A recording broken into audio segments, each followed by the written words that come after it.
Good morning student, welcome to Sandipani education academy. आज मैं आपको एक की ताकत का परिचय कराऊंगी। आप ध्यान से सुनिएगा। कविता का परिचय बताते हुए, एक की ताकत वास्तव में बड़ी ताकत है, क्योंकि एक से मिलकर एक ही अनेक बनता है। एक व्यक्ति, एक कार्य, एक भाव एक होने पर भी कमजोर नहीं, बल्कि कर्तव्य को पूरा करते हुए हम अपनी अनोखी पहचान बनाते हैं। एक की ताकत से सृष्टि में कई बड़े बड़े कार्य संपन्न हुए हैं। विद्यार्थियों, आप काव्य ध्यान से सुनोगे।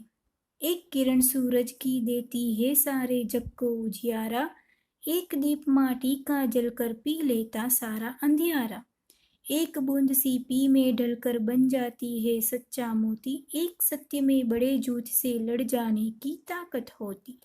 एक एक अकेला गांधी ही था, न छोड़ा सत्य से नाता, एक जाति है एक धर्म है हर किसी को समझाता, एक दरा है एक गगन है एक ही ईश्वर कहलाता, हिल मिल कर रहो प्यार से तुम बड़ा एकता का नाता।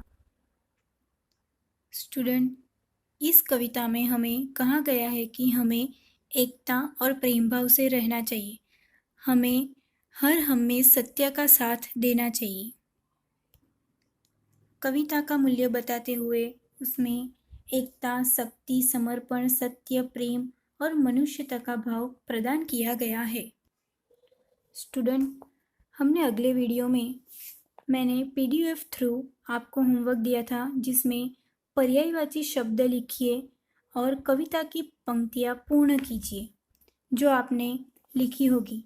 आज हम स्वाध्याय में प्रश्न 1 सही विकल्प का निशान लगाए।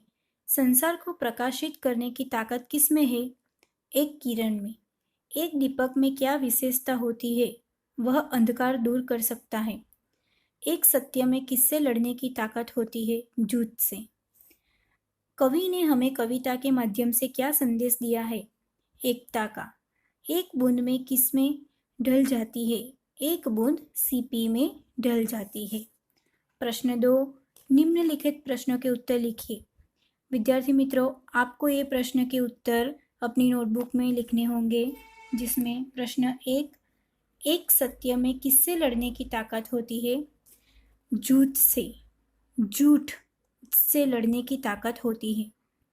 गांधी जी हमेशा किसकी राह पर चले? सत्य और अहिंसा की राह पर चले।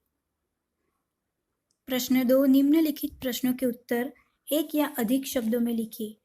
प्रश्न 1, एक सत्य में किससे लड़ने की ताकत होती है? एक सत्य में झूठ से लड़ने की ताकत होती है। गांधी जी हमेशा किसकी राह पर चले? गांधी जी हमेशा सत्य और अहिंसा की राह पर चले। सच्चा मोती किससे बनता है? सच्चा मोती एक बूंद सीपी में ढलकर बनता है।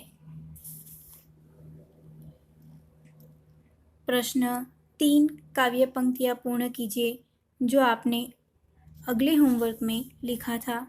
प्रश्न 4, निम्नलिखित प्रश्नों के उत्तर दीजिए जो आपको अपनी नोटबुक में लिखने होंगे। प्रश्न 5, आशय स्पष्ट कीजिए। प्रश्न 6, निम्नलिखित प्रश्नों के उत्तर लिखिए जो आपको पीडीएफ थ्रू मिल जाएगा।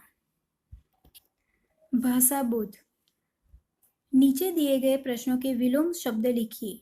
विद्यार्थी मित्रों, विलोम यानी आपको अपोजिट वर्ड्स लिखने हैं।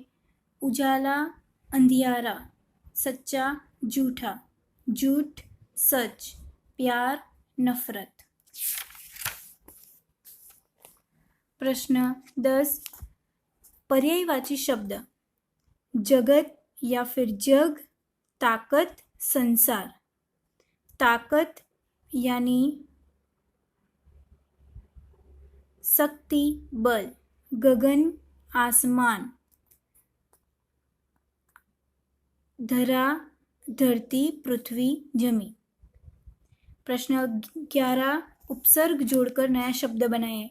जैसे कि यहाँ पे दिया गया हुआ है एकता, तो हमें लिखना है अनेकता। सत्य, असत्य। प्रश्न 12, नीचे दिए गए हुए शब्दों में प्रत्यय जोड़कर नया शब्द बनाइए। एक एकता, बच्चा बचपन, सत्य सत्यता, अपना अपनापन।